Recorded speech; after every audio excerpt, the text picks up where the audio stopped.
Hello, and welcome to a new episode of the Burning Questions series by Fantasy Football Scout.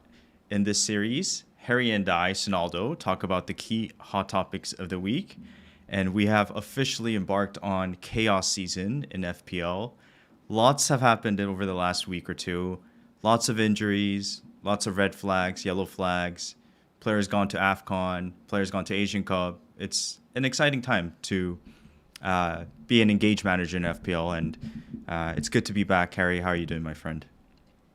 I'm good. Yeah, chaos season has arrived. It's arrived a few weeks earlier than maybe we expected it to, but yeah, definitely this is the time of the season where engaged managers feel like we can make our gains, even if you're sat there with Trent, with Bowen, with injuries, with flags in your team. How you react to them as an engaged manager versus how a non-engaged manager reacts to those things is where we make our gains. So even if you feel like you're sat with injuries, with issues in your team, you will react better than most people to it. And that's how we make our gains, plus the blanks and doubles and stuff, which we'll talk about. This, yeah, is the chaos part of FPL that we love. Apart from the injuries, don't love them so much. Yeah, definitely. I feel like this is where we can really shoot up the ranks as long as you have your chips left. You can also navigate certain game weeks with transfers, and especially the last part is where it gets really fun, where we have a double in 34 as well as a double in 37. So lots Yeah. to do. Wildcard in our back pocket. I think it's going to be very tricky to navigate from here all the way up to, I would say, blank 29, just because there's a lot of variables at play, right? Not only the two main players in Sun and Salah gone, but also these blanks and doubles as well. And I also find it so funny that we all know that we're going to get more information before the Game Week 22 deadline. And I think today, Harry, we're going to hone in the idea of trying to save your second transfer, right? But Yeah. still, people on Twitter, FPL managers on Twitter, are trying to find an edge and get ahead of the curve. And yeah, it's fun to see all the chip strategies that are coming out when essentially we don't really know the full picture until, I would say, Game Week 22 deadline. Even then, it's not going to be an exact picture, right? So what we're going to do, Mhm. I feel like there's plenty of content out there this week where, for example, go to FPL Harry's YouTube channel, guys. But James did a fantastic chip pod on Planet FPL. Pross helicopter view on Wire, as we know, and there's plenty of charts on Twitter as well. But we're gonna kind of like dumb it down a bit, not dumb it down, but sort of make it a clear picture of what we know so far and what we'll know in the immediate futures.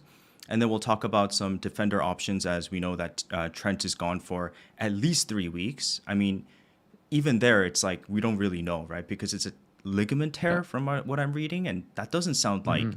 you're going to return in 3 weeks. I don't know. Personally, that's what I Yeah. think, right? But the quotes are interesting to read. So potentially some, defender options to replace Trent or keep Trent, and then finally we'll talk about midfields because a lot of us have Son and Salah with a lot of money on the bench. So interesting to see where we go. I don't think there's a plethora of options, but I still think there are some decent options to consider moving forward. So that's the idea today, and then bus teams at the end. So it'll be a fun session just to have a discussion and sort of think through what could happen in the next few weeks.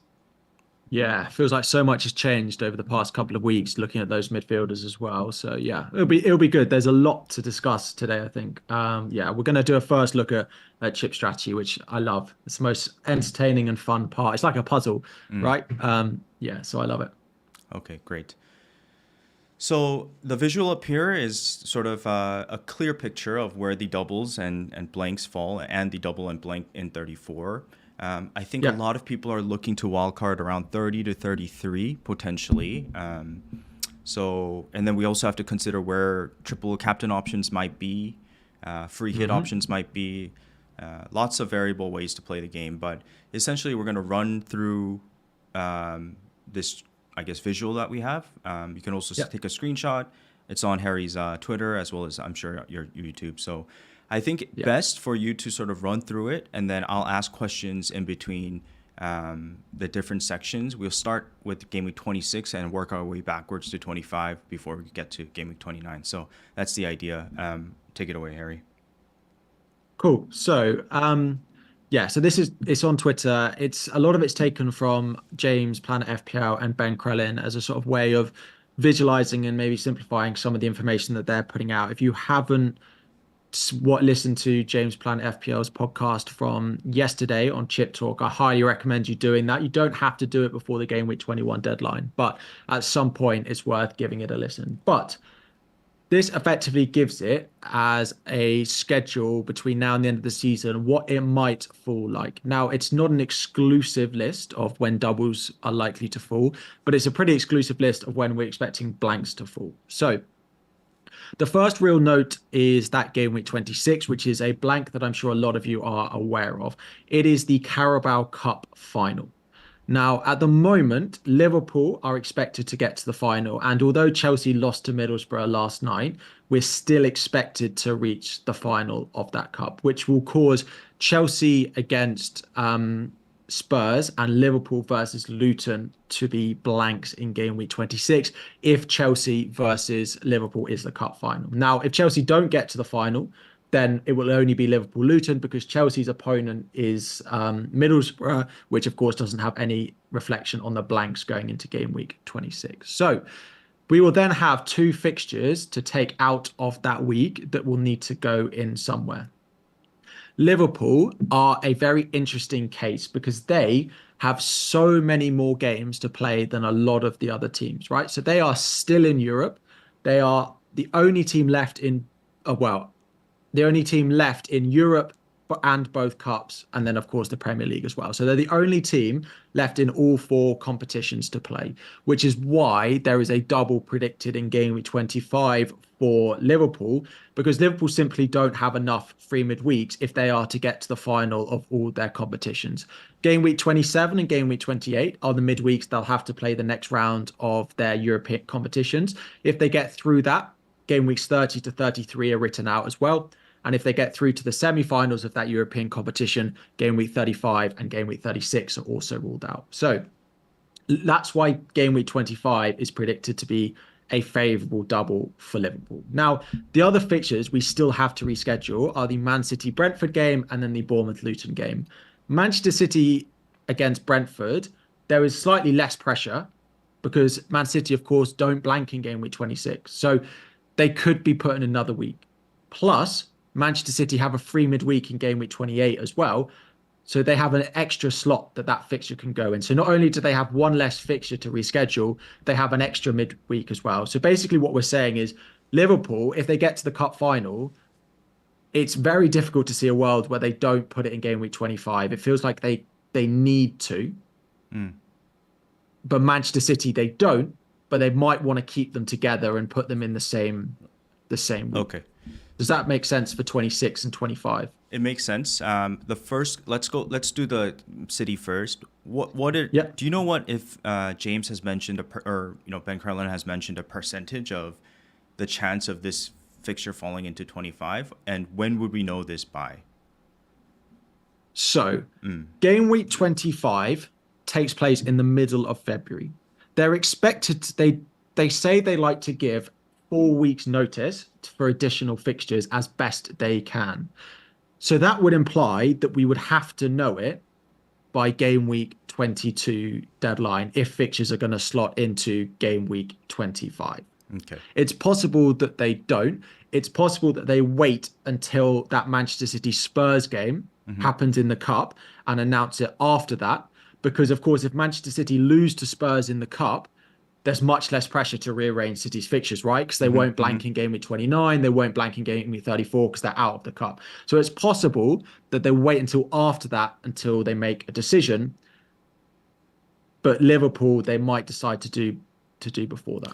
So what's interesting about this Man City dropping in 25 is that it'll be both home games and it'll be Chelsea and then Brentford, correct? So then a potential triple captain Haaland is at play there. Again, as Harry mentioned, we don't know for sure if Man City will drop in 25. But as you mentioned, Liverpool is very likely to drop in 25 because they are still in the Carabao Cup, FA Cup, Premier League, and Champions League. So not many rearranged midweek free fixtures left after 25. Hence why likely they drop in 2025. And as you mentioned, once again, we will know this by 22. So one of the interesting things that happened yesterday, and by the way, ignore the time on this on this table here because this is in East Asia time, so ridiculous time. But Chelsea lost, right? I think it was Yep. away fixture to Yep. Middlesbrough. They still play at home, and all they need to do is essentially score one goal to make it 1-1. We have to win at home. You Yeah. have to win. Okay, so you have to win at home. So I know you had very high XG and Cole Palmer wasn't able to finish his big chances. So it is Yep. still very likely that you figure out a way to win, right? But if Chelsea do lose this game, then one of the things that happens in 26 is then Richarlison is now a serious contender for our team, which we'll talk about in the midfield section because he will not be blanking in 26, correct? Correct. Okay. So if anybody has questions in the chat, I think. So Go ahead. yeah, I just want to address what Lee Fisher is saying in the chat. So Liverpool won't want a extra league game in game week 25 before the cup final. So that is true. However, if Liverpool get to the final of or the semi-finals of Europe and the final of the FA Cup and the final of the Carabao Cup as well, they will blank in game week 26, game week 29, and they'll blank in the weekend of game week 34. And they do not have enough midweeks to put those fixtures unless one goes into game week 25. Game week 27, game week 28, they have fixtures for Europe so their next round of Europe. If they get through that, game week 32 and game week 33 have midweek fixtures, so it can't go into all of them. And then if they get through that round, game week 35 and game week 36 also have midweek European fixtures. So if they don't put it in game week 25, they are either hoping that Liverpool get knocked out of the Cup or Europe earlier than anticipated, or they're going to end up with a triple game week. So they'll have three fixtures to schedule, and at the moment they have 3 weeks to put it in if they get through to every competition, and one of them is game week 25. So you think that both from Liverpool and Premier League's perspective, they would rather have it fall into 25? I don't think Liverpool necessarily would because it's a few days before a cup final, but from the Premier League, unless they I don't think they want to be going into game week 37 with Liverpool having a triple game week, because they might be, if the title race is on, right, they're not going to want Liverpool having 2 games in hand with a title race a week before the end of the season. They're not going to want that to happen. So, I mean, let's see. But yeah, it feels more and more likely that they'll get that double in game week 25. Okay. Just to speak a little bit more on Liverpool before we move on to 29. So if we assume they do get that double in 25, then Salah TC is also an option. Yeah. Then they blank in 26. Then they have a fixture against Nottingham Forest in 27. Then they play Man City in 28, and then they blank again in 29. So without that, it's just I'm just posing these the questions, right? I don't think there's an answer to how to navigate this, but definitely it could bring up intriguing things, because variables right now is Trent is out. We don't know when he's coming back. We don't know exactly when Salah is going to come back. I mean, I'm reading that AFCON is going to be tough for Egypt, so he might be back sooner than later. So there's a lot going at stake here. Hence why I think that, again, we're trying to hold on to that second transfer if possible. But any thoughts on this 25 to 29 Liverpool situation that I just mentioned? My initial reaction, and it's not my current stance, but my initial reaction was a game with 25 free hit could work quite well, because you'd free hit in triple Liverpool if they get the double. They then blank in game week 26. They have City in game week 28, and they blank in game week 29. So you'd then wildcard in game week 30, and you'd buy them all back in again.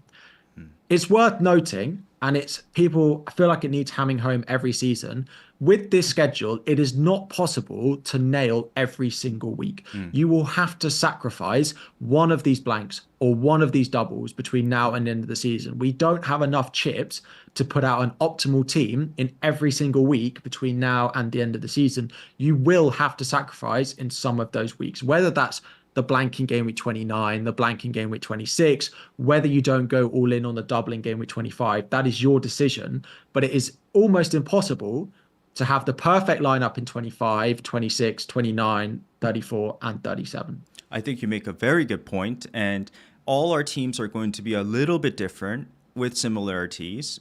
But you think about last season, Harry, like Yeah. I think it was game week 26, 27, or somewhere around there where some people played a wild card, some people Yeah. played a free 27. hit. 27, yeah. 27 wild card for a 28 double, I think, or 26 for a 27 double, one of the two. And it's vivid memory because Watkins absolutely ruined me then.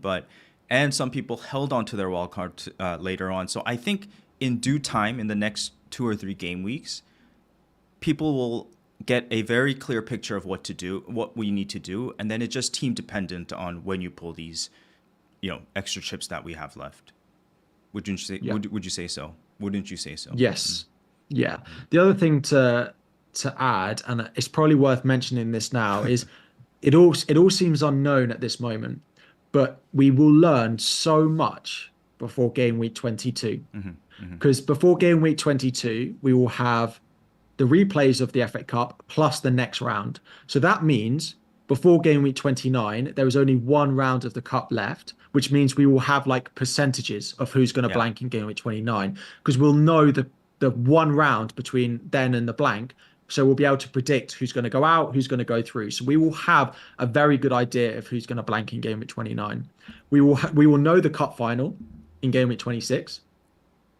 And if they're going to give us doubles in game week 25, we're almost certain that we'll know those by the game week 22 deadline. So although it feels very we're predicting a lot at the moment, game week 22 deadline, which is 2.5 weeks after game week 21, we will know an awful lot more than we do now. And not only that, Mo Salah will have played his round of 16 fixture. We will know who they're going to play in the quarterfinals, which if they get Morocco in the quarterfinals, you'd expect Morocco to qualify over Egypt in that game, which would mean Salah would be back in game week 24. So we will learn so much before game week 22, which is why we'll probably discuss this every single week for the next 2 months now. So Khan one makes a funny point. This year's blanks and double game weeks are kindergarten compared to last year. I do agree with you there. As you mentioned, Salah's AFCON status, I think it'd be good for me to also mention Hwang, Son, and I think Mitoma's Asian Cup status. Mitoma is still injured, but he's likely to come back for the semifinal and final. Just to be aware of the Sun situation, guys, is that Korea's group stages and all the way up to, I think they're in B, D, and group A, B, C, D, E, F, right? So B, D, and E, F, right? And Korea's way to the final it's almost set up perfectly.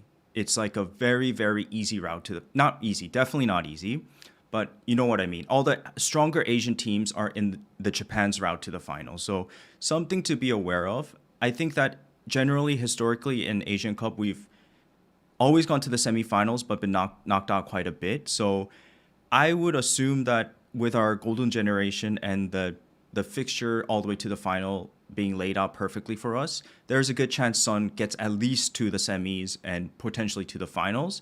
Whereas we might also see Mitoma at least get to the semifinals, but he has a tougher route to the final. So just to lay out what the Asian Cup outlook looks like compared to Salah's situation at AFCON.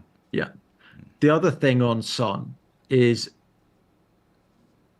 the desire to buy Son back is going to be much less than the desire to buy Salah back. If the Chelsea, I mean, it's possible that the Chelsea Spurs game from 26 goes into 25. It's possible, right? But they don't need to, because Chelsea and Spurs are not in Europe. So all of these midweeks you've got in here in 27, 28, 32, 33, 35, 36, Spurs and Chelsea don't have a game. So there's much less need for them to throw it in there. So that would give Son a blank in 26. Who do they? I mean, they've got City in the cup, so maybe they won't blank in game week 29. But who is their opponent in 29? Spurs. They got Fulham. So, I mean, they're going to blank in 26. They're not going to have a double in 25, most likely. So the desire to go driving back into Son, I feel like is going to be less than the desire to go back in on Salah. Plus, with the money on Trent, when hopefully he's back for the double, the money on Salah, Haaland, we're not going to be able to afford one of these. And Son will likely be the make way that we don't go back for as quickly as some of the others. And he's predicted to go further in his tournament salaries as well. Fair point. Fair point. Plus, I definitely would not ignore KDB, right? He might become an option as well. Granted, we can't have all these players, so where are you going to make the sacrifices? But I don't know. I feel like when Son does return, people will be itching to get him back into your team. I just don't. On KDB, I feel like we're now at a point where we're going to struggle for KDB as an FPL option. I agree. Because he's just when they play twice a week. I just don't think. I don't think he'll play them all.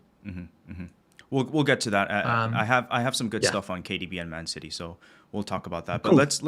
let's run down 29 before we get to 34 and 37 and So finish. game week 29 is the first week that the FA Cup clashes with the Premier League. So it's the first week of the FA Cup that they don't have a designated weekend for, or is designated midweek for. So it will clash. And that will cause the largest blank game week of the season. Game week 29, it is the quarterfinals of the Cup. That will be the biggest blank. Game week 34 is then the semi-finals, which will cause a small blank. Now, the reason game week 34 is a small blank is because the midweek after game week 34 is free. There is nothing in that midweek after game week 34. So those teams that blank in game week 34 can have a fixture rescheduled for the midweek after. So in theory, if City get to game week 34, they get to the semi-finals of the Cup, they could play that fixture in the midweek after. But it will mean some teams then get a double because they'll have their normal fixture plus the fixture rescheduled in game week 34. Plus, in theory, some of them might blank because they might not reschedule that City game for the midweek. So it's possible some teams have a blank, some teams have a single, and some teams have a double. Okay, quick. So one thing is that the 5th round draw for FA Cup, which is I think round of 16, right, happens before the 22 deadline. That's for sure, right? Yep. Okay. And we predict what I just showed up here is the amount of teams that are still left. The yellow is the Premier League teams still in the FA Cup semi-final or FA Cup round of 32, let's say it. So we predict about 4 to 6 teams blanking in Gaming 29. No, more than that. I'd say 6 to 10. Sorry. We predict 4 to 5 fixtures, 4 to 6 fixtures, Oh, 4 to 5 fixtures blanking in 29. Which means that's a lot of teams, right? And then my question to you in 34 is that let's say Man City is in the semifinals, okay? Yep. And you said there's a free midweek fixture after the semifinals in 34. Again, this is getting way ahead of ourselves, but would there be a possibility to play the semifinal and then just put that fixture in that free midweek? Yeah. Okay. Yeah, so that's what I was saying. It's possible that those teams who reach the semi-final might not blank. They might just move that fixture further forward. But some other teams, like Brentford, for example, if they don't reach the semi-finals, they might get a double because they might put Brentford, Man City in 34. And so Brentford might double, Man City might have a single. And the other caveat here is that game week 37 is also then a double because that's the last opportunity to put a fixture. Yeah. 34 and 37 is unlikely, according to James from Planet FPL, to be the same teams doubling, which adds a whole new level of complexity. Nice. It's not as simple as wildcarding game week 30 to 33, and then you just have lots of doublers for 34 and 37. It's not going to be that simple, apparently, because it will be a different set of teams. Because the teams who blank or get a fixture cancelled in game week 34, if they reach the semi-finals of the cup the quarterfinals of the cup in game week 34, you cannot double in game week 34, but you're almost guaranteed to double in game week 37. So that's the difference. So your Liverpools, your teams who get far in the cup, right? Yes, Liverpool, City, etc. They can't double in game week 34 if they reach the quarterfinals, the semi-finals, but they will double in 37. So it won't be the same teams, which makes chip strategy a little bit more difficult. So if you guys are following along, that's great. If you're not following along, please feel free to, talk in the chat Yeah. and ask the Ask some questions. questions and I So will yeah, essentially, Harry, clarify. you're saying that because the doubles in 34 and 37 are going to be different, historically speaking, 37 is supposedly a big double, big bench boost week, as well as 34. Yeah. Wildcarding in between 30 to 33, figuring out where to bench boost, and then Yeah. dealing with the other, 34 or 37 is going to be Yeah. quite tricky to navigate. Yeah. Is what you're saying? Historically, what bench boosting 37 also leaves lots of teams with nothing to play for. We saw it last year. Yeah, We all yeah, played good point. chips with Haaland, and he played like 30 minutes in a double game week.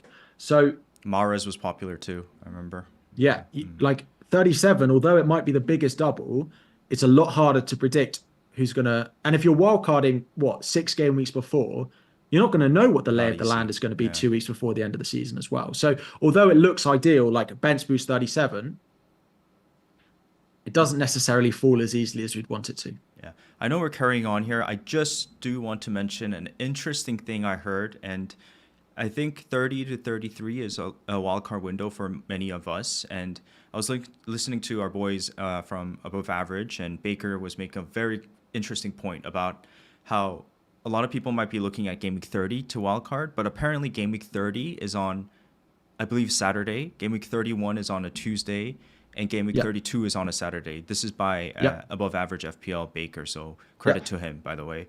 And 30 has tough fixtures. 31 has some great fixtures, so it'll also be interesting to see where people wildcard then. Hence why I think that potentially if you're able to navigate between 30 to 32, you could also wildcard in 33, have a little bit better picture of 37, bench boost in 34, and just really attack those 2 game weeks, right? Again, I don't really know what the fixtures look like then, but it'll be interesting to see what that time period is going to be like. So I almost want to think of it as here till 29 and then 30 to the end of the season as two big picture sections of navigating the rest of the season. Yeah. And interesting. So FPL Freddy and a few of them are discussing in the chat about free hit. When do we want to play that? So there are a few weeks that you end up playing your free hit. You'll almost certainly play your free hit in a blank or a double. Whether you prefer it in a blank or a double is up to you. Game week 29 is the big blank, and it can look very straightforward just to play your free hit that week and just forget about the big blank. But although it helps you just forget about the big blank, it normally has the least upside because normally a lot of the big teams that you'd expect to go big for FPL points don't have a fixture that week. So you'll be free hitting in, I don't know, if we look at game week 29, you'd be free hitting in like Villa West Ham. Like if they have a game that week, you're trying to free hit and trying to call that game. Liverpool go away to Everton, but you won't unlikely to have that fixture. Man City go away to Brighton. Spurs go away to Fulham. The chances of all of these fixtures happening, it leaves the players that you're left to pick in your free hit leaves a lot to be desired. Generally speaking, strategy-wise, are you more inclined to free hit in a blank or free hit in a double? And the difference being, as you just mentioned, filling out 11 players versus getting optimal doubling best team players and putting it out there. So again, very team dependent, right? But yeah, it will depend on how bad 29 is. If you're looking at game week 29 and it gets to the point where you've got 3 or 4 players, then by all means play your free hit, because if you're adding 5 or 6 players, that's straight away 10 points if they all blank, right? The upside, what you're adding with your free hit is there straight away. But if you've got 8 or 9, I don't think it's worth it in a blank unless you're missing obvious players that you need for that week. Yeah, quantity is better than quantity over quality in some of those big blanks. Quality over quantity. At the moment, my plan is a free hit in 34. Because if there are blanks in that week, you want those players who blank in 37. Mm-hmm. So I do think a wild card at some point between 30 to 33, a free hit in 34, but you could also play your free hit earlier and then wild card straight after 34 in game week 35. You build your team to 34, sell the players who don't have a double, and then wild card straight after to set yourself up for the double in game week 37. And you'll have much clearer vision of what the end of the season is likely to look like. Triple captain, Mm-hmm. just play your triple captain in a week that is not going to be another chip, which will be game week 25 or will be game week 28. Pretty sure everyone will play the chip in one of those two unless they've already used the bench boost or the free hit. 25. Game week 25. Mm-hmm. Salah and Yeah. Holland, right? If Salah has Brentford and Luton in game week 25, or Haaland has Chelsea Brentford, or if it goes into game week 28 for Manchester City and they have Liverpool Brentford, those are your two opportunities to play a triple captain, I think. There's definitely some outside shouts, though. I think potentially Son down the line. Potentially. Yeah, Mm-hmm. but it's true. But if their double goes into game week 34, Right. you'll be You would using need a free another hit. chip. Mm-hmm. If their double goes into game week 37, as much as the Son triple captain might look nice, the other chips are more important for those weeks when you've got a Salah or Haaland triple captain in 25 or 28. And Plan your other chips and just first. play your triple captain where it falls nicely outside of them. Part of that reason is that also you think that triple captain is the weakest chip out of them all?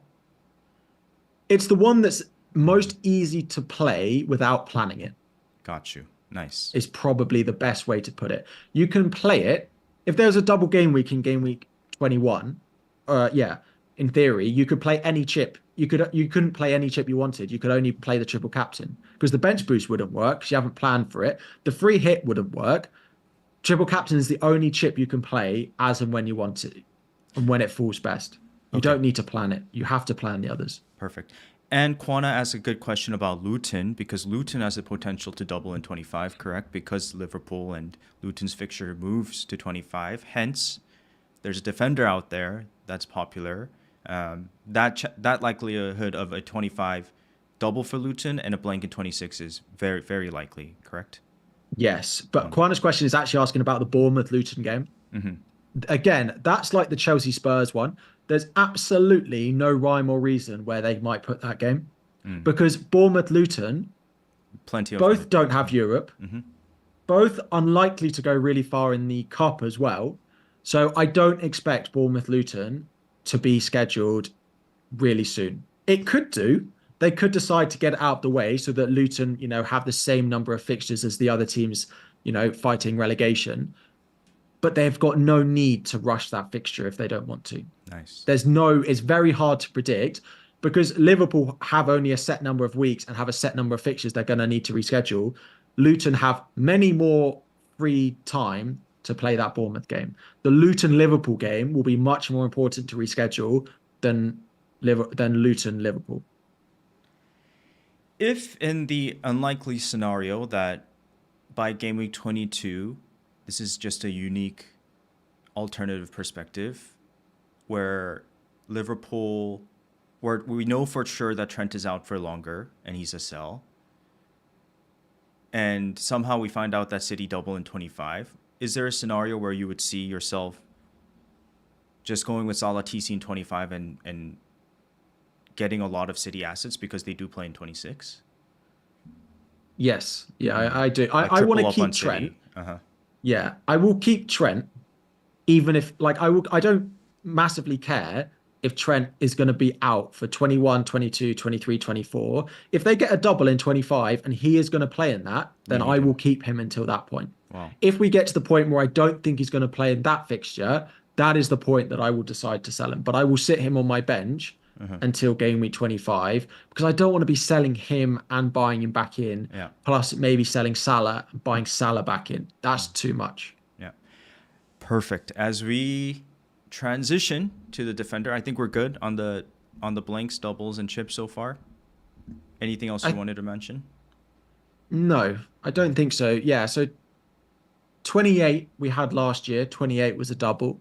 It could be a double again. It could be a double again this year for Manchester City, but will things will become so much clearer by game week 22, which is why when we get to our teams and I look at my team, I'd rather play double Newcastle this week than use my second transfer because I will learn so much going into game week 22.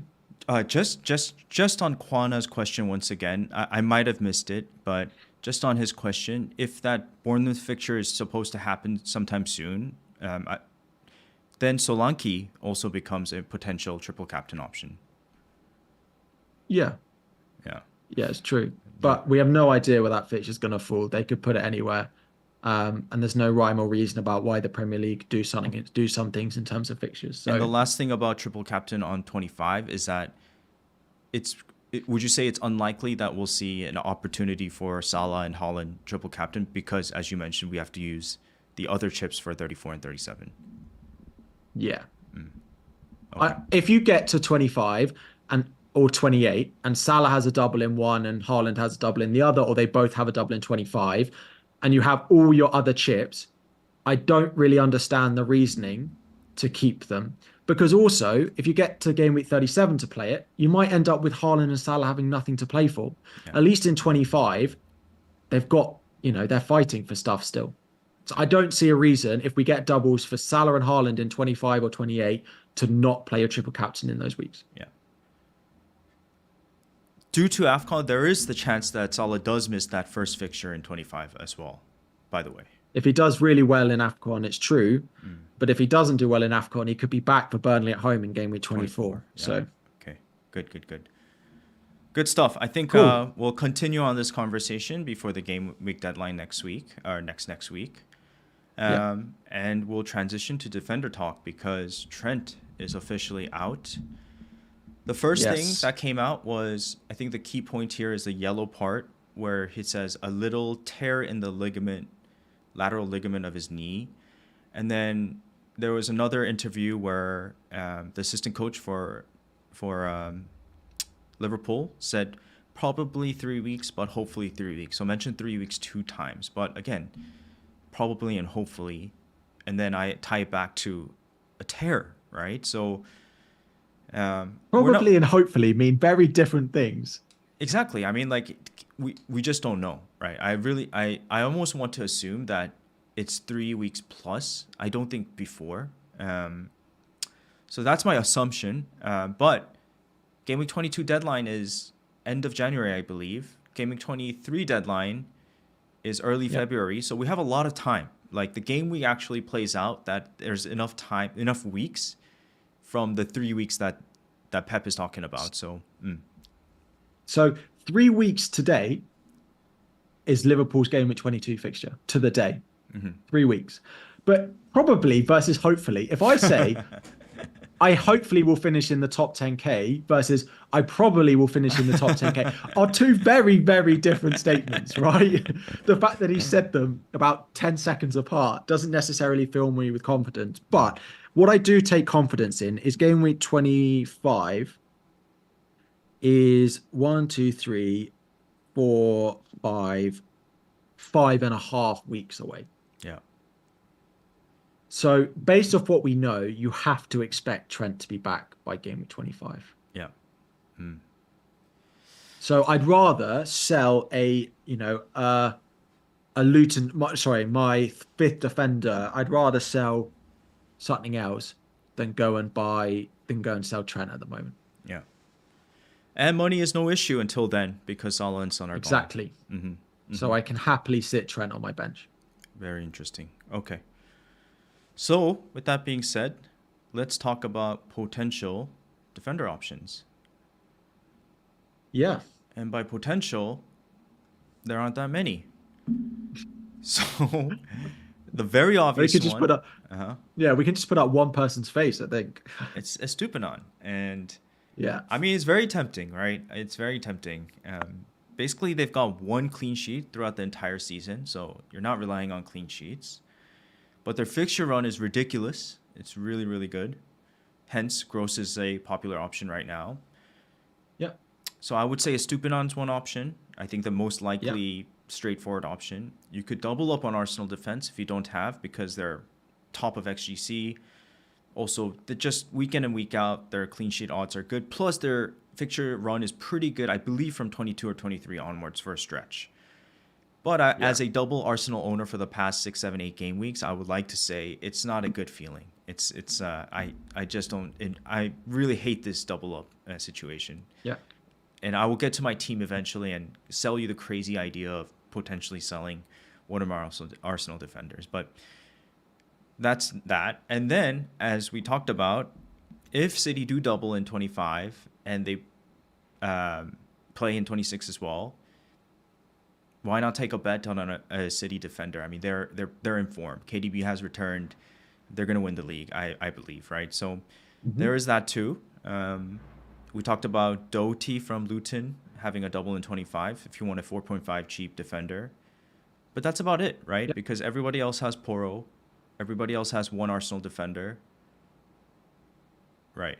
And then probably Taylor. So I think those are the options. If there's differentials, please do hint in the chat, but tell me what you think about this situation. Yeah, sorry, I'm just trying to get up. So I know there's this whole thing about Brighton have kept one clean sheet. However, their results in Europe, they kept a clean sheet twice against Ajax. They kept a clean sheet against Marseille, and they kept a clean sheet against Athens. So yes, they haven't kept Premier League clean sheets, but they have defended well in Europe as well. So I wouldn't be put off by Estupinan's Brighton's lack of clean sheets so much, because who else? Like, no one's being. I know they've kept one, right? Fair so it's point. less than all the Fair others. point. But no, like, I don't look at anyone else and think I trust you defensively at the moment. Yeah, yeah. So I would go if I sell a defender this week, which is possible I do. I will go to Estupinan. Okay. The only other one that I would consider, the City one is interesting because they are likely to double. They don't blank in 26. The fixtures are really nice for them. So I can understand why you'd want to go to someone like Walker. I mean, careful with the likely. They're likely to double? Well, they're pretty certain to double before 29. Oh, okay. But it might not be 25. Okay. It could be 28. And if they're going to double in 28, I don't need to buy a City defender now, do I? Yeah. Not as explosive as Estupinan, but much more guaranteed to get clean sheets. So, yes. Mm-hmm.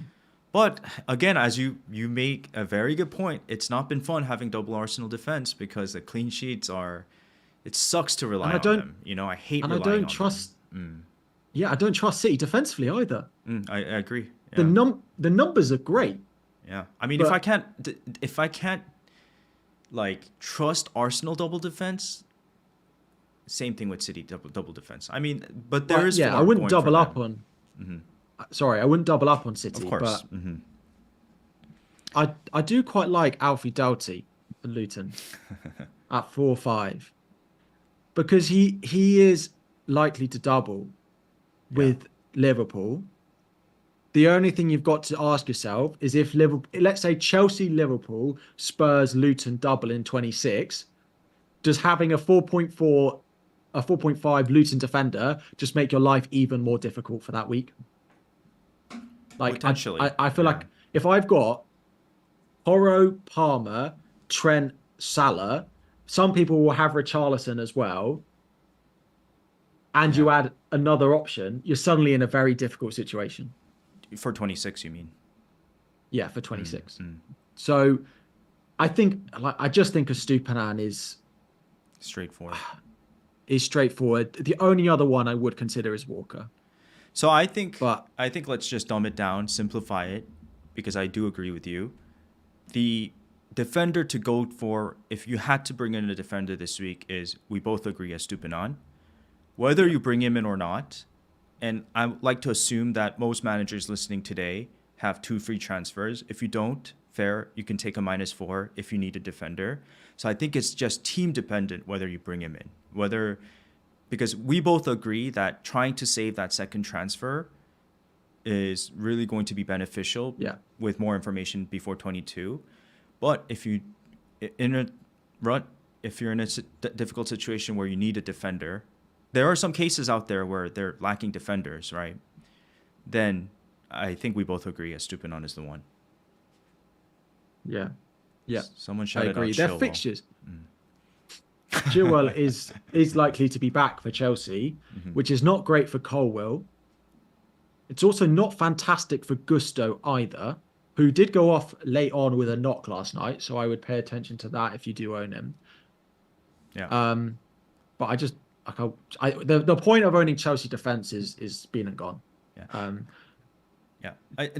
Last thing on defenders. I mean, the statement I just made is a very conservative approach, but I'm sure you're tempted to bring him in. Even who is Estupnian? Estupnian, yeah. Yeah.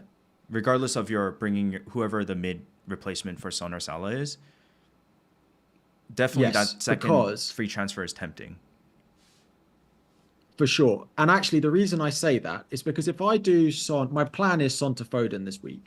If I do that and I want to do Alvarez to Haaland, I'm just so short of the money. I'm 4.5 million short. Yeah. Still of that transfer. So I get even if I do Trent to Estupnian, I'm still 1.1 million short. Yeah. And we're transfer. We're having this assumption that there's plenty of time before 22 for Haaland to return. Yes. Haaland's an interesting because people are saying, well, he's surely going to play. He's been in full training. Maybe. But he hasn't played a single minute of football for over a month now. Yeah, we have to see at least one game. I definitely think so. I'm not going to buy him unless I get guaranteed news that he starts. And even then, I'm not sure I will because it would require a hit. That is also because I don't think, this is a bit of a tangent, I don't think he starts De Bruyne and Haaland both in this game. I think it's too much of a risk to play two players returning from injury in a game away at St. James's Park when he knows they'll both likely not make 90 minutes. He's going to have to sub them both off. So, and if you're Sven Botman, you're Fabian Schär, and Haaland starts that game, and you know he's injured his foot, they said it on the Above Average FPL podcast as well, they're going to, 5 minutes into that game, 5:30, 6 o'clock, cold up in Newcastle, they're going to be standing on his foot every 5 minutes of that game. I just don't see a world. Was it Baker's take? Adam. I think it was Adam. Man. I love that take. Yeah, I mean, outside the box thinking there. I might have been Baker. I can't remember. But lovely. I can't see a world where Alvarez doesn't start that game because I don't think De Bruyne and Haaland will both start it. So it doesn't really feel like I would sell Alvarez to Haaland for a hit. Yeah, fair. KDB returning makes Haaland that much better, man. And also against Huddersfield, he just commanded the pitch in that 30 minutes. I mean, form wise, it's the fitness that's an issue. Form wise, best player on the pitch, even though Foden's in form, right? That's how good this guy is. So I feel like it's a good tangent to talk about midfielders. Okay, so we're set on defenders. Yeah, it's Estupnian, or if you fancy it, Walker. Okay, I agree. Yeah. Walker over the double Arsenal defense. For sure. Thanks there. Yeah. Thanks for that. Because also, so it's a slight thing. Game week 26, which is the blank, where you'll need everyone on your bench. Arsenal have Newcastle, which is not great. Whereas City have Bournemouth. You'd probably prefer that, but anyway. Midfield, this is where it gets real fun. Liverpool, Bruno, Odegaard, some outside shouts. Popular ones would be Gross, Foden. What's going to happen to Werner and Richarlison and Spurs? I have an interesting take there. So yeah, that's it. I think the popular one will be Foden, and then followed up by Gross.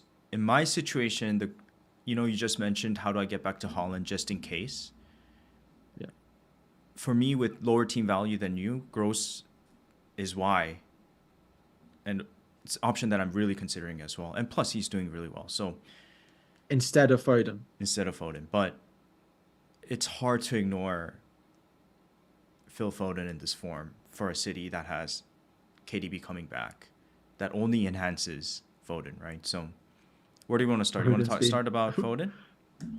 Should we just cover West Ham Sure. Oh yeah, briefly? yeah. So go ahead. I have a quote up here about his Yeah, so situation, the but there was quote more up news here, today about potentially him returning, right?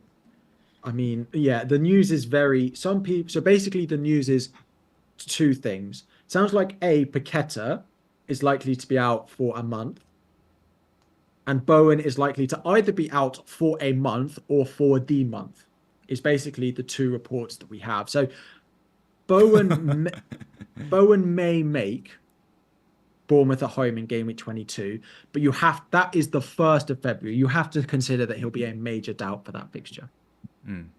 Then they go United away, Arsenal at home. But even when he has those games, United away, Arsenal at home, and Bournemouth, he'll be without Kudus and he'll be without Paqueta. And we saw what West Ham were like against Brighton without those two. And then in the Cup, when Paqueta went off after 15 minutes, what they were like without those two. So even if Bowen does return for 22 to 24, him playing without those two, unless they go in the January transfer window, which I think is possible, it concerns me a lot for Bowen.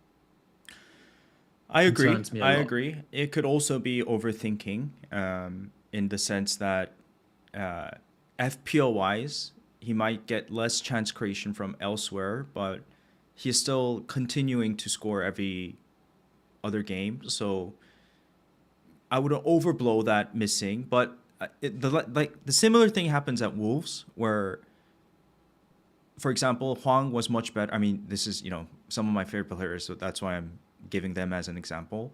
Hwang was actually much more deadly when Neto was still playing, even though he continued to tick along, just overall game state wise. So yeah, I do agree. Yeah. The other pieces do affect your talisman in Bowen. And, Kudus is gone for AFCON. And yeah, in the, what was it, 100 and so like almost 170 minutes, so excluding the first 10 minutes where Paqueta was on the pitch, West Ham have failed to score without Paqueta or Kudus on the pitch in 170 minutes of football against Brighton, who weren't yet to keep a clean sheet, and then in the Cup at the weekend again, against a team not in the Premier League. Okay, great. I mean, I suppose the question is, if you owned Bowen, of course no one's buying Bowen now. If you owned Bowen, would you hold him and hope he's back for Bournemouth? But if people are holding, Trent, Bowen, Salah, for example, would you sell him? Or if you bought him, since last deadline, and would you sell him now? It's a hard thing to do. Well, it depends who you sold him for, right? Let's say if you made the transfer. No, if you sold, let's say you've sold Son and bought Bowen since last deadline. I see. Or you've got Bowen in your team, would you hold him? Yeah, so if you sold for Son, I think it's more difficult because I think keeping Salah. I mean, actually, first of all, who are you going to sell first, Son or Salah this week? Harry. Son. Exactly, right? So if you sold for Son, but you do need another midfielder, so I guess you have to, right? I guess in that situation, you just take it on the chin and sell Bowen. Would you sell Bowen? Or no, you sell Salah. You sell Salah. Oh, tough, man. Yeah, I get the dilemma that these managers probably have. But in that situation, I think you have to sell Salah. It's a unique. I'd sell Salah first. It's a unique situation where you don't want to sell for a -4 who you just brought in. So you sell Salah and just hope that you can play Bowen in 2 or 3 game weeks time. I think that's the idea. And you just forego the situation of Salah returning in 24 and take it on the chin if he does. And then maybe you can go Bowen back to Salah then. I don't know if you guys are following. Yeah, tough one. Yeah. But yeah, cool. So in terms of options. Yeah, and S-Bam makes a good point. The guy does recover out of nowhere. It's like miraculous, So He might be back Yeah. like Gameweek 22. You don't know. Mm, He did miss one game with fluid on the knee. mm, He missed game week 13, fair. Burnley away. And then he came back like 2 days later and played 90 minutes again. So it's true.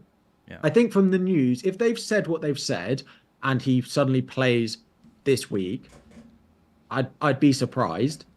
But I agree, if you have the ability to bench him or even start him this week, and just, because Yeah. we've all got, rubbish players in our 11s this week, then fine. I'd rather sell Salah and Son before I sell Bowen. I really like how you pose this question, Harry, because sometimes I get too caught up in my own team that the point of burning questions is to help, or not help, but so I think that potting in FPL is not about giving the answers, but about asking the right questions. And I think we should do a little bit more of this.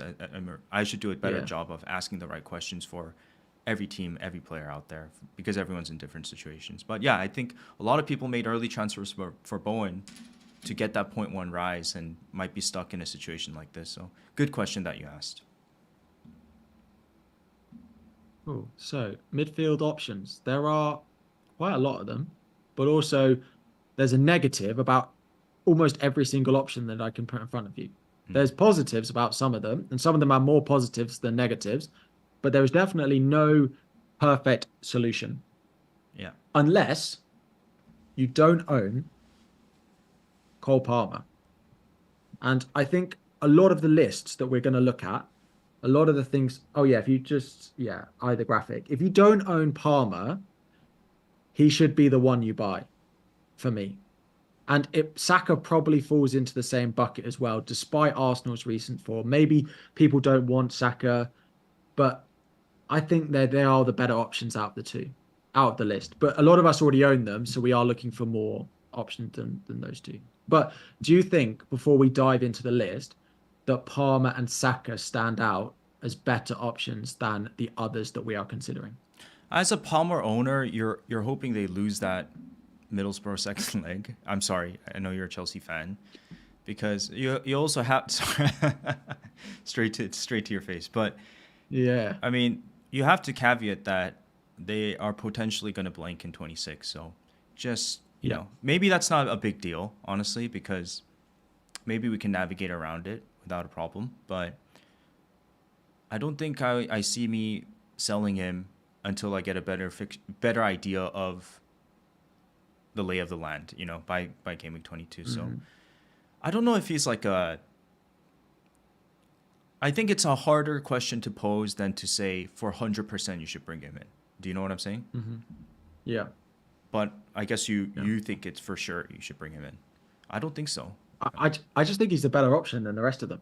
I know if the blank is, when we enter blank and double game week season, we end up picking players who are not necessarily the best asset on paper because they might have a blank or a double. And that might be part of the reason why you don't buy Palmer. But over the next 4 game weeks, Points to be had. before we get to the blank, Palmer surely is the best option unless City get a double in game week 24 and game week 25. But over the next 4 weeks, Palmer has Fulham at home, Liverpool away, Wolves at home, Palace away. I don't see someone better than him over those 4. Saka, I think, is still a good option as well. Yeah, I like it. I mean, he just hauled, and then yesterday it was a bad game, but he had a couple of really big chances. Yeah. So the chances Points are coming. could have been there. He played striker yesterday, so yeah, I think there might be 1 or 2 hauls before that blank in 26. So if that's the thinking, then fair play. Yeah. Cool. And Saka? Saka, I think the easy way to think of it is that nailed 90 minutes on some pens, not all pens, but maybe some pens. Plus, not like there's, look, if there was a list of 10 plus outstanding midfield options that I would pick over Saka, then yeah, maybe you can sell him, but that's not the case right now, right? So But if you didn't own him, would you buy him before buying a Foden or a Richarlison? I mean, I think so, right? Like, Yeah. they continue to play all the way to 29. That's quite key, yeah. Uh-huh. And Chelsea, their opponent in 29 is Chelsea, who have Aston Villa in the cup. So they might even have a fixture every single week from now until game week. They might just not never double. They might just have their normal schedule, which is quite crucial at this point in the season. I just find it interesting that people are quick to jump the ship to kind of like disregard Saka as an FPL option when honestly, like, I haven't thought once this season about like he's a priority sell. Do you know what I mean? I just like I don't. Yeah, I'm happy to have him in my team, right? Unless like because there's other fires to take care of. There's other transfers looming. And I've just had no problem. Like, even though he's not performing for 3 game weeks in a row, for example, like, personally, without a real good reason, I've just not thought about selling him. yeah. Is the feeling I get with a player like Saka, which is kind of rare, you know? Yeah, I completely agree. The mentality to sell Saka has never been there, Mm, but with the performances, buying is probably a different mentality mm. completely. It feels fine for us because we own him, but there are people that don't own him, and I probably would still go there I think for the so. I time would go being too because because he'll be mhm, so helpful even in 26 and mhm, 29. If they get that fixture in 29 and in 26 as well, yeah, you'll be grateful to have him for that run. yeah. And their fixtures from Cool. here to 28, as you mentioned, are not bad, right? They play every game. Plus, you just want to have one, I feel like, Arsenal midfield slot in the team. And maybe Hmm. the counter argument could be, would you prefer Odegaard over Saka? Which is a different discussion for another day. But yeah, I definitely think one Yeah. Arsenal midfielder is a Yeah. must. Hmm. Okay. So this is the list of midfielders. Do you want to go and pull out a few that you like? Yeah, so let's talk Should we about start? who do you want to talk Yeah, about? let's start with the popular one. So let's do Richarlison.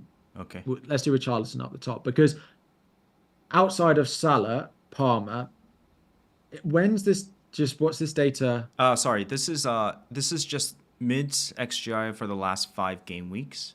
Okay, I can also pull up this other chart. cool. Yeah, Richarlison is probably the one to cover first. His data, if you were to pick a player on data alone, you'd pick Richarlison. His Yeah. XG, he has a higher XG than pretty much everyone else's XGI Yeah. total, Okay. which, yeah. So let me. So yeah, go ahead. Go ahead. So I think Richarlison is the standout from a data point of view, but there are other things that come into play with Richarlison, like Son going, like Timo Werner coming in, and their predicted blank in game week 26. Okay, here we go. So this is what I think. If you own Richarlison, you are hoping that Chelsea get knocked out by Middlesbrough, Yeah, so they play in 26. And you're semi hoping, if you're not a Spurs fan, that Man City beat them, so they play in 29. That's the first thing. If you don't own Richarlison, there is the chance that he blanks in 26 plus 29, just to put it out there. There's probably no doubles for him, but he does have a lot of rest in between games because Spurs are not in Europe, right? I think yeah, that people are underestimating the potential of Spurs being lackluster with Son missing. And I don't think this is such a biased take because I'm a Son fan, but at the same time, it's a take I haven't seen uh, elsewhere. You can counter argue that he still had some good chances in that Burnley game last week in the Carabao Cup and this and that, not Carabao Cup, in the FA Cup, and you know he will yeah, still get his chances. I understand that, but ultimately, Son is pressing, creating, scoring, also a mental help to the entire team as the captain. And Johnson is way better on the right. And in that Burnley game when he played on the left, there was just something missing about that front three. And this is very important to note, Harry, that Sar and what's his name? Bissouma are also gone to the AFCON, right? So Spurs have all Spurs playing really well in the last few game weeks have played that front four with two midfielders. People don't realize this, but they've played Son, Kulu, Richarlison, Johnson, front four, and then two in the midfield. Yeah. With Son gone, what they did was they played three up top, put another body in the midfield, and then it was just not as cohesive as what it used to be with Son and that front four and two mids. Because guys like Bentancur, Maddison, these key midfielder players are missing. In comes Werner, right? And I think it's a brilliant signing because Werner, it's a first of all 6-month test. If they like him, they can continue to keep him. If not, he's like the immediate replacement for Son for now. I know you're laughing, but he fits perfectly into the system. Perfectly into the system. So what they're gonna do is they're gonna play that front four, I believe, until Maddison comes back, because they don't want to play Lo Celso, Højbjerg, and Skip. That's just so weak, Yeah. So where is Werner going to play? You might think that he's going to play on the left, because what he does is from the left move into the box. All his goals at Chelsea came from inside the penalty area, even closer to goal than Son. But actually what Werner does best is start from the mid, start centrally, pull out wide, and then go back centrally. So do you remember at Chelsea, like he played up front and he would sort of shift out right to the left and then come back in? That's like his heat map. And I'm sure I would love to hear what you say after this. The point, we're talking about Richarlison here. We're not talking about Werner as an option, right? Can I talk about Werner? Yeah, of course. No, I'm joking. I mean, I think he suits the Spurs team better than he suited that Chelsea team. But I'm not talking about Werner. Harry's laughing. He has the look of the man who's been through it all with Timo Werner. It's true. I can't wait for Spurs fans to tell me that he works hard off the ball or he makes good runs off the ball, like Chelsea fans did for several years, and like we did with Kai Havertz as well. But anyway, I think he suits it, and I think he'll play the Son role. So I think this is a unique take, is that I think what's going to happen is you're going to see Richarlison play left, and you're going to see Werner and Kulu up top, like as the start of the game. This might be totally wrong. You might still see Werner on the left. I don't see it. You might not see it, but what they do, what Werner does well is he shifts throughout the game as well. He can play central, he can play left, but I just think that Werner, you'll see him make a lot of runs mid, and you might see Richarlison shift to the left throughout the game, which puts his positioning in less effective areas than where he is right now when Son plays left. Because Werner's just not as good on the left, like making passes like Son does. It's very complicated, but I think that Richarlison's minutes will be at risk at a certain point when Son does come back as well. So there are question marks here in terms of Richarlison as an FPL option. Anyways, I've thought about this a lot. When everyone's fit and Son comes back, do we know that Richarlison's in the team? We don't know. We don't know. Because presumably, Werner might start. Sounds like Werner's been told that he's going to get minutes. And maybe it's not always from the start, but, Kulu's going to play. They're going to bring Maddison back in. They'll have Basuma and Sarr, which means this whole, Kulusevski in the 10 role is not going to continue potentially for that much longer. Which means they've suddenly got Richarlison, Werner, and Johnson for one spot again. Now, it could be that it is Richarlison up front, but yeah, I think Johnson on the right is locked up. Johnson doesn't work on the left. Nottingham Forest is effective on the right. He is just a right winger, in my opinion, right? So that's a spot. But then where does Kulu play? Kulu, what happens with Kulu is he starts centrally, and then he moved to the left in the last game. Like it's really interesting how they work. Kulu is undroppable. But when Son's back. So when Son back, but when Son comes back, I keep saying they're going to play that front four until Maddison returns, and Son's going to start on the left, and it'll be Richarlison versus Werner for that one spot. Yeah, but Maddison will be back before Son will. There you go. Then even less spots up front. Then they go back to the front three with three in the midfield. Do you understand what I mean? Like because Sarr Bissouma and Madison is gone, they don't want to play Skip, Højbjerg, and Lo Celso in the midfield. They'd rather play 2 in the midfield, 4 up top. Yeah. Is how Ainge has been literally been doing it the past few weeks. So that's why if Madison comes back, that's even less spots. I don't think Ainge will drop Richarlison like a fly, right? But again, when Son comes back and before Madison comes back, or if Madison comes back, it is Werner versus Richarlison for that spot.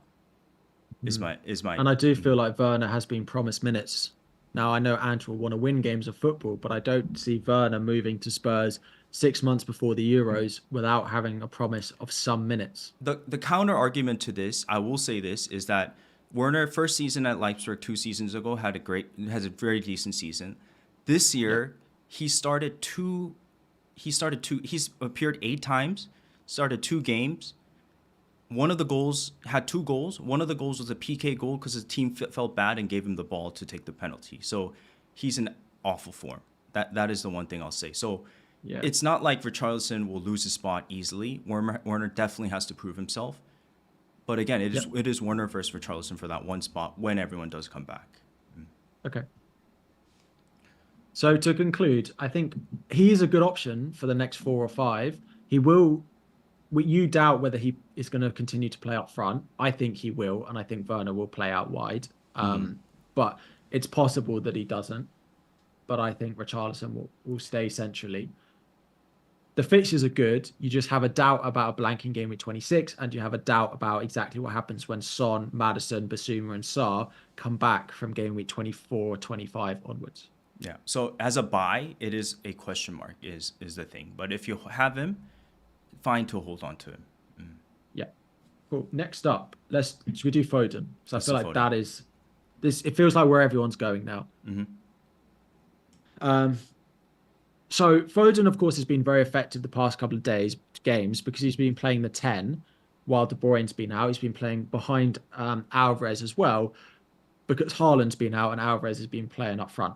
And I expect him to probably play there this weekend as well. But of course, there's the doubt once Haaland and De Bruyne are starting about exactly where Foden does line up. Now, I expect Foden to stay in the team. But if he's out wide, is he a little bit less effective than he was? Right now, just to put it out there, Foden is currently my potential transfer in. So I might have a little bit of bias about him. But they have the best upcoming fixtures. De Bruyne has said he can't consistently play minutes. So presumably Foden is going to get a decent amount of time in the 10 where he's been so effective. They aren't going to blank in game week 26, and they're likely to have a double as well.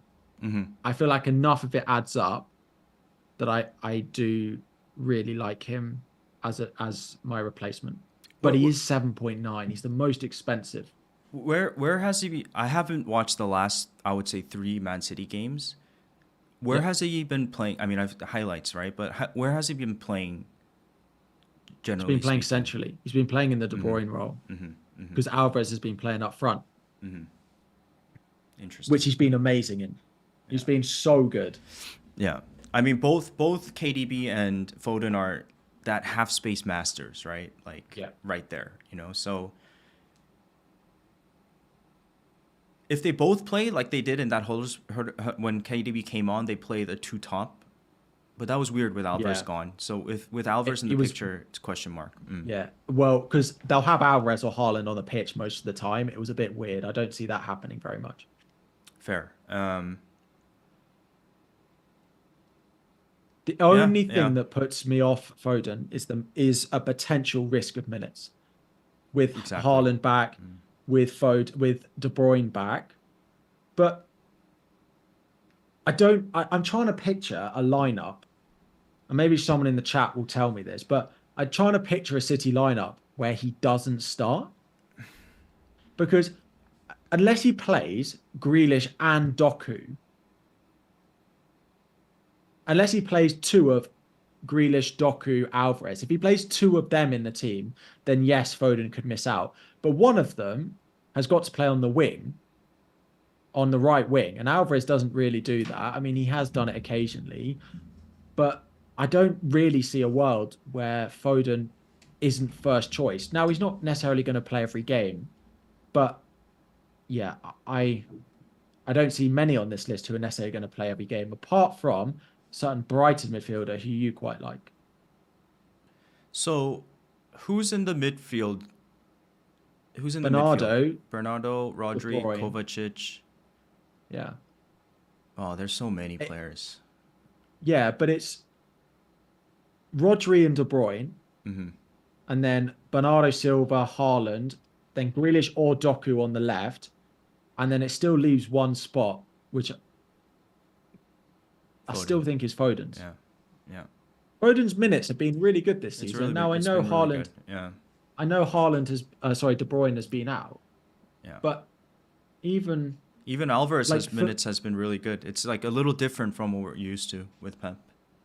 yeah, it is. But I feel like Foden's minutes are not dependent on De Bruyne. I feel like Yeah. Alvarez's minutes are dependent on De Bruyne.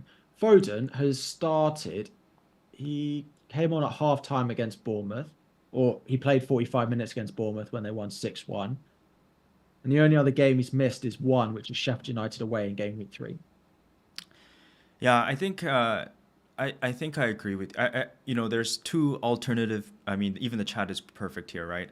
Heinz says Pep roulette is too much for me. Gavin says even with management, it's Foden can get returns, and I think I'm leaning towards Gavin's opinion a little bit more, where there's a few like Jota and Foden is also not the best FPL option historically speaking, but when he is in a patch of form, I mean, the way he's like controlling the ball right now in these tiny spaces should Yeah, say a lot about his form, right? First of all, and then yeah, you look at his goals, it's very dynamic, like making the runs inside the box, and then yeah, also that outside the box shot against Huddersfield as well. So the guy is playing with full confidence, and a City team that's probably going to win the league with KDB coming back, Holland in the picture soon, more assets surrounding him. Yeah, I mean, it's a pretty solid pick, even with his minutes at risk. I do agree there. So I'm just trying to look if Alvarez has played right wing once for Man City since he joined. So it's not something he massively does.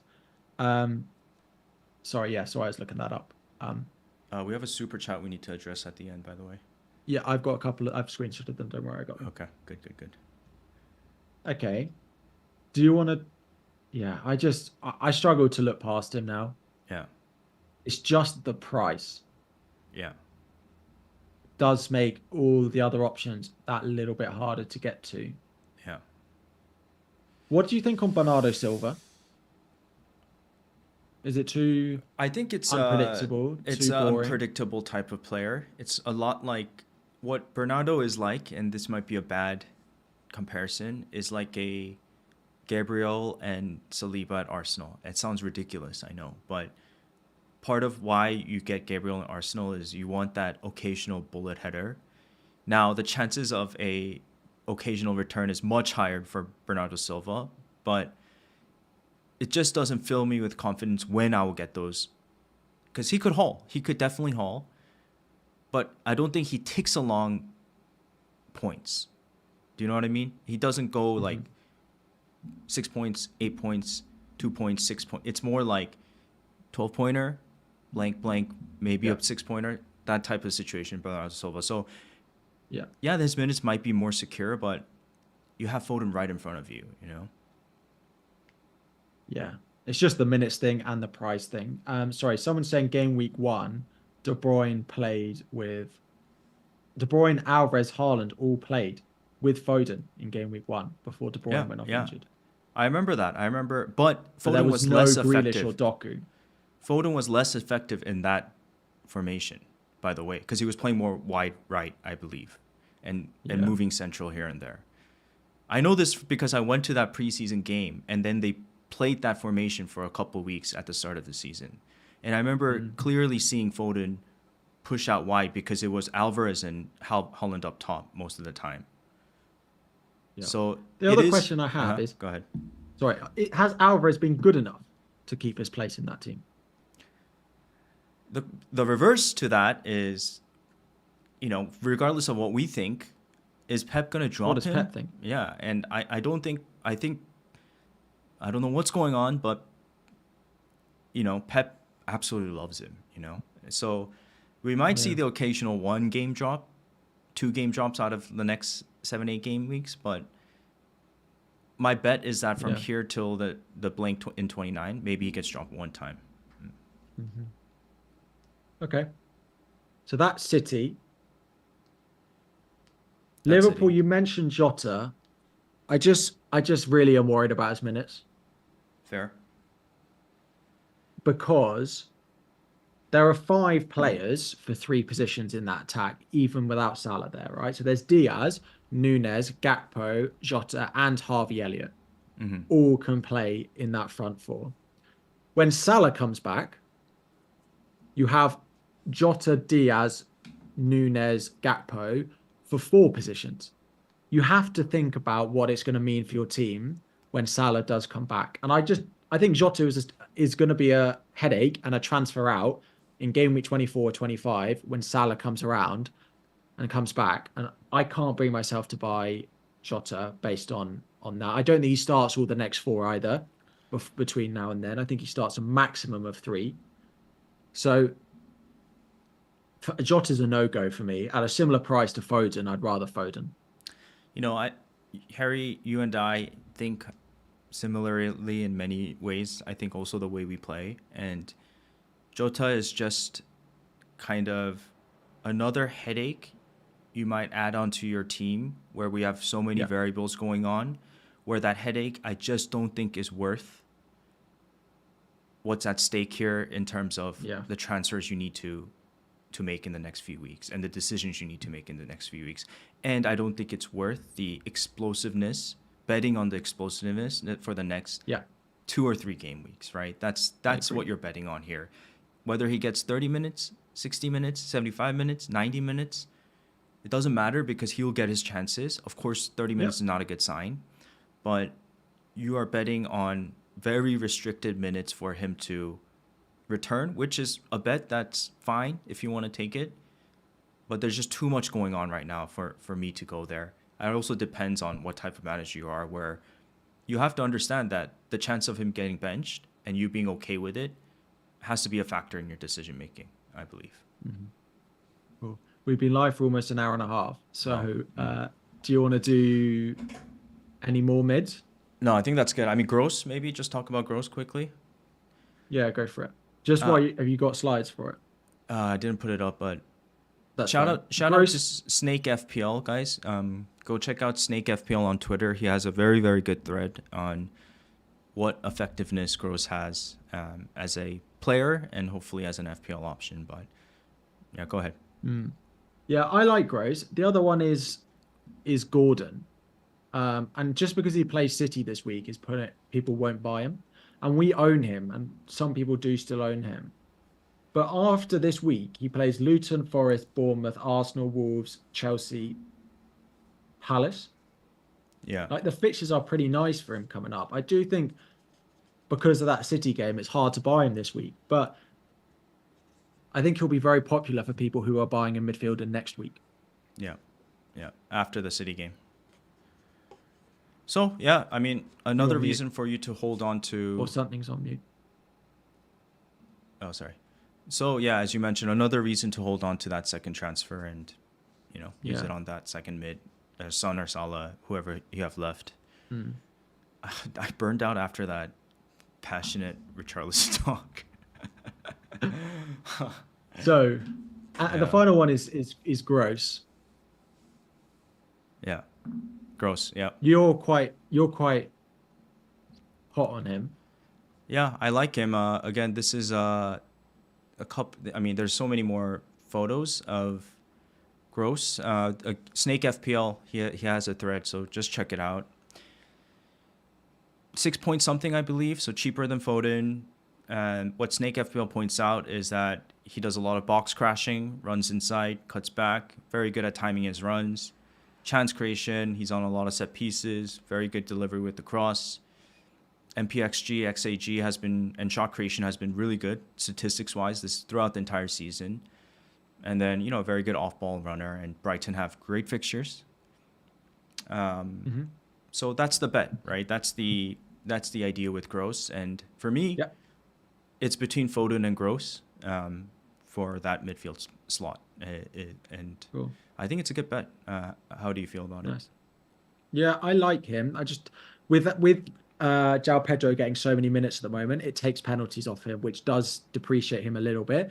But Gross is a longer term pick than a lot of the other options we've got here. You know what you're going to get for him, and you know in game week 28, game week 29, he's still going to be in that Brighton team. He's still going to be playing 90 minutes every week, which is not the case for a lot of the players on this list. Yeah. He's a lot safer. Yeah. So Cool. people are asking us to rank our favorite options. So if we do top four, including Palmer and Saka, most people have Palmer and Saka, so we'll still do our top, in theory, two, excluding those two. But if you had to rank the top four midfielders to buy this week, if you didn't own any midfielders, Oh God. where would you go? Okay. I can go first. I'll give you a minute. So Palmer is first for me, Mm-hmm. with Saka second, Foden third, and probably Gross four. I wondered Yeah. about putting Luis Diaz four because I feel like he has the best long-term minutes in that Liverpool team, but I don't love his FPL output. So I have put Gross four just for solidity. Yeah. I mean, I guess similar. Honestly, like I don't want to take a different take just to make it a hot take, you know? If I ranked them Mm-hmm. next week, I'd put Gordon four. Mm-hmm. Just because he gets that City fixture out of the way. Yeah. They But I play. don't think that Yeah. fixture's the end of the world. Yeah. I'm starting Gordon this week, and Yeah. it's at home. Yes, it's against City, but Gordon's returns have been really good. Yes, it was only 5 against Liverpool, and there are a couple of blanks before that, but he has been very effective at times this season. Yeah. I mean, fair. Like, if that City fixture wasn't this week, maybe a lot of people will be talking about him over the likes of Foden and Gross. Yeah. So next week Richarlison's comes. a good, Mm-hmm. yes. Sorry, Richarlison's a good pick. I just worry too much about too many variables impacting him going forward, like Son returning, Maddison returning, the midfielders returning. Bruno is also an okay pick, but it looks like Ericsson got another injury, which will probably put Bruno a little bit deeper again. Yeah. So Remember I talked about this? yeah, We like even this last game where Bruno did well, McTominay played deeper with Maino and yeah. Bruno played much more up forward, you know? That's where he's I effective. don't hate Mm-hmm. the Bruno pick as much as I thought I would, but Mm-hmm. as much as I did a week or 2 weeks ago, but I still don't think I'll do it. He He's needs more to be, expensive than yeah. Foden. Like I Yeah, just yeah, yeah. can't see a I world agree. where I do that. He's not an option right now, but I wouldn't fault Yeah. anyone. Actually, I would fault you Cool. if you pick him over Foden. I agree. Cool. Teams? Yes, please. 1 hour and a half is not easy. But let's do it. All right. I have a lot of dilemmas. You go first then. Okay, I'll have my team up first. What is my rank? My rank is 143k, which could have been near Harry's if I had freaking Captain Salah and like an idiot Captain Alvarez. Which I don't regret, but God, it's so annoying. Areola in goal. Pedro Porro, Trent. Why do I have Trent there? Pedro Porro. This is my team? Yeah. Yeah. Pedro Porro, Gabriel Saliba, Gordon, Saka, Palmer, Alvarez, Watkins, Solanke, and 4 flagged players. What's the situation with Taylor, by the way? Do you know? We don't know. You don't know? Okay. It wasn't in the cup squad. Okay. So if I make Hopefully one, they play Friday, so we'll get a press conference tomorrow. so if I make one transfer, I probably have 0 bench unless Taylor somehow is available. So that's the big dilemma here. I go in with basically 0 bench, which I think is We're fine. game week the last 2 weeks. It's not ideal, is it? It's not ideal. But I suppose you have Taylor. You've got Taylor if he gets minutes. If he gets minutes, which is why the Estupnian one is tempting. But then that's not an easy move for me either, because the one I want to remove for Estupnian, which sounds kind of wild, is potentially an Arsenal defender, but that doesn't help my 15-man squad situation at all. Yeah. So that's the issue there. And so if Game Week 22 deadline was actually Game Week 21 deadline, we would have used both transfers, but we're trying to hold on to information as we've honed in throughout the entire podcast. So it is most likely going to be Son out for the two we mentioned. What's their name? Foden and Gross, yeah. Sorry, was that Salah as well out? No. So just Son to one of the two. To one of the two. And then my question to you is, then I have 11 playing players with Taylor potentially as a first bench. In that situation, do I just move on and suck it up for two weeks, 2 real life weeks? I think I would. Okay, and not do the Estupnian. Trent to Estupnian, yeah. I don't think Trent to Estupnian works with your team, because it'll be then trying to get Trent back. My team's set up a little bit differently, so it might work for me. I don't necessarily love it and don't think I'll do it, but I need to plan it a little bit more. I would probably just do the one move this week. Yeah, I think the talking to you today actually helped clear that decision a little bit, but I don't love it. It doesn't look great, It'll get. But I'm not sure whose team does look great this week. Whoever takes a -4, maybe. Whoever takes. But then you're on a -4. Transfers. Maybe, but who are you buying? That's like who don't you own that you would want in your team to make it look much better? Okay, a Estupnian in defence over another Arsenal defender. Fine, like it's not massively different. It's slightly better, but it's not massively different. I agree. And who else is there that you would wish you'd change? Yeah, and let's say you do the double move. Now, you're just literally playing a player over Gordon, essentially what it is. You're playing Estupnian over Gordon, or you're playing Foden plus Gross over Gordon, which is good for this game week, but next game week, that information might be more valuable than getting a couple more points this game week, if you know what I mean. Yeah. Okay. So, yeah, would you? Come on. I just do one move. Okay. All right, Mr. 64K. I'm boring like that.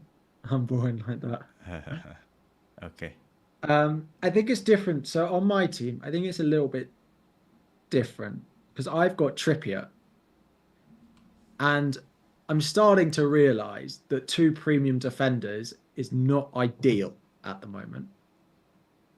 So I think I will do Son to Foden this week and bench Taylor. I am also considering Trent to Estupnian. I don't think selling Trent works generally, but I know that I can do Trippier to Trent again in a few weeks, and I require a lot less money in my team than a lot of other people will, and that would allow me to keep Trippier for the 3 really nice games of Luton. Oh no, Bournemouth at home is game week 25. That's the double. Maybe it doesn't work, but I am considering Trent to Estupnian, but I don't like. I'd probably bench Trippier then or Gordon. But Son to Foden is probably the single move this week. Just play. I've got 4 players in that Newcastle City game. I just got to hope for goals. Lackluster it's week not for ideal. all of us. Yeah. Actually, looking at your team makes me feel a little better about having no bench. My bench is going to be Taylor. Yeah, me too. People are like, oh, I should play Taylor over one of the Newcastle guys. Taylor plays on the Friday night in the first game. I just can't bring myself. If I get if I start a Burley defender in that game and he blanks, I feel like I'm just going to spend the rest of the game week thinking negatively about my team. Yeah. So I think that's the plan, one transfer at the moment, but it's not impossible I make a second. Captain Okay. as well. Yeah. Oh, captain. We forgot about that. Yeah. I I actually have no idea. Yeah. It is finger in the air stuff this week. It's currently on Saka, Yeah. vice on Palmer. Yeah. If I buy Foden, could he get it? Maybe. But I've got 4 players in that game. I'm not sure I want any more in that game. I'm too At brain the fried moment, to it's discuss this yeah, captain situation because there is no right answer here. I'm gonna go with my gut yeah. at the end. I feel. What's your gut saying? I mean, my heart is saying go for a player like Foden, but the sensible thing feels I don't know why Saka or Palmer just because of that fixture. Yeah. I think Palmer. Again, it's that's why I regret this Alvarez move in a little way. I think at the time I made the right decision, but looking back at it, it's like you know what you're getting with Salah, but this week there's no you know what you're getting with these players. Do you know what I mean? Yeah. But if I could free hit this week, I still don't know who I'd captain. No, my point being, yeah.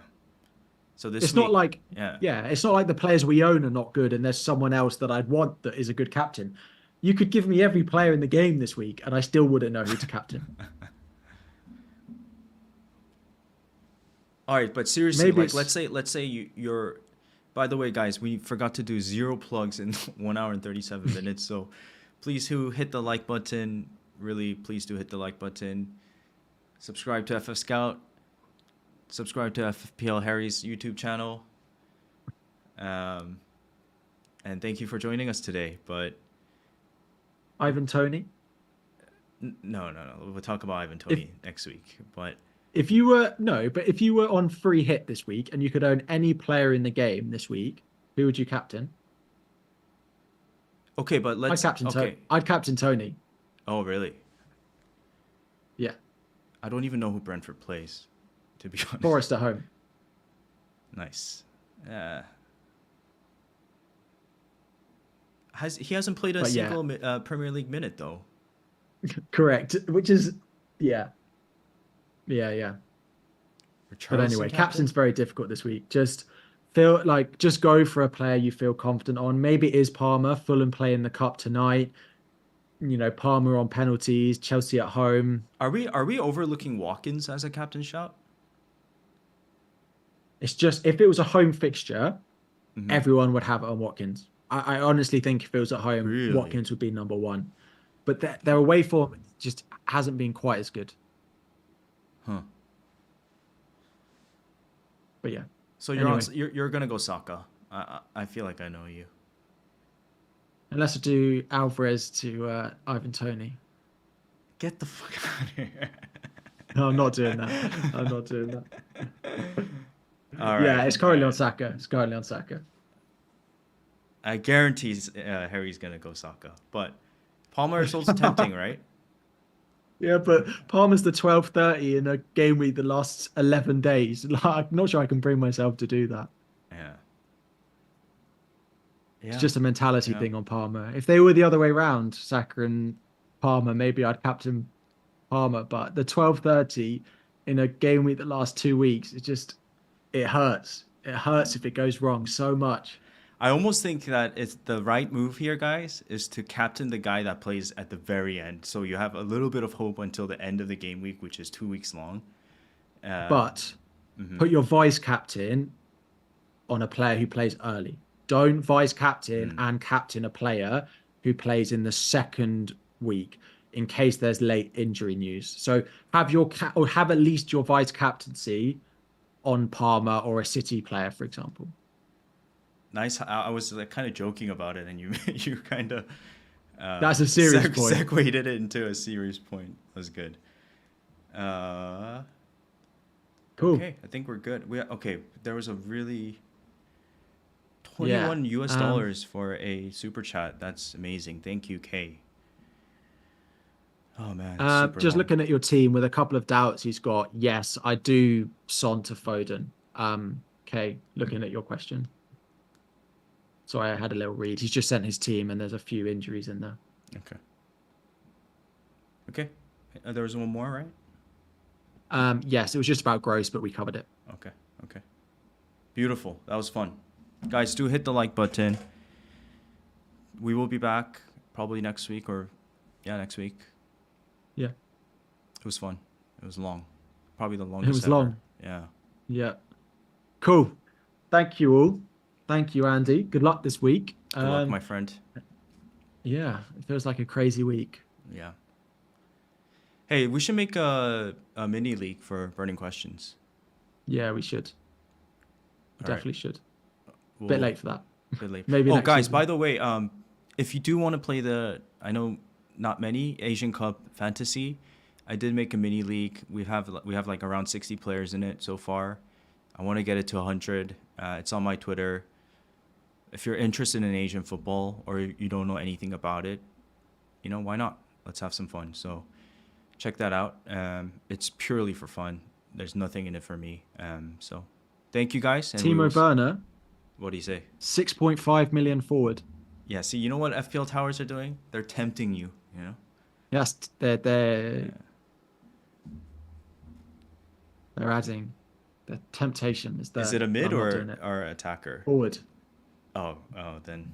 Imagine if it was a mid. The temptation would be real. Cool. All right, man. See you guys.